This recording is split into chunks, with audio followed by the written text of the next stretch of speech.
সাতক্ষীরায় বিভিন্ন সরকারি প্রাথমিক বিদ্যালয়ে বার্ষিক পরীক্ষার পঞ্চম দিন পরীক্ষা কেন্দ্র পরিদর্শন করেছেন জেলা প্রাথমিক শিক্ষা অফিসার মোহাম্মদ রুহুল আমিন। তিনি রবিবার সকাল থেকে দিনব্যাপী শুরুতে আশাশুনি উপজেলার বাউচাষ ও বদরতলা সরকারি প্রাথমিক বিদ্যালয় এবং পরে দেবহাটা উপজেলার দেবীশহর ও উত্তর আসকারপুর সরকারি প্রাথমিক বিদ্যালয় পরিদর্শন করেন। জেলা শিক্ষা অফিসার পরীক্ষা গ্রহণের সার্বিক পরিবেশ, উপস্থিতি, প্রশ্ন বিতরণ ও শৃঙ্খলা পরিস্থিতি ঘুরিয়ে ঘুরিয়ে দেখেন।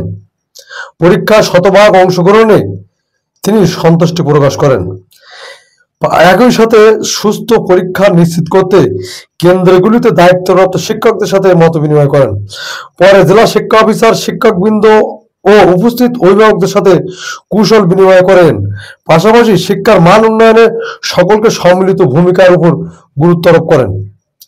এ সময় উপস্থিত ছিলেন সহকারী জেলা প্রাথমিক শিক্ষা অফিসার মোহাম্মদ মুজাফফর উদ্দিন, উপজেলা শিক্ষা অফিসার শেখ ইদ্রিস আলী এবং সহকারী উপজেলা শিক্ষা অফিসার মোহাম্মদ শাহজাহান প্রমুখ।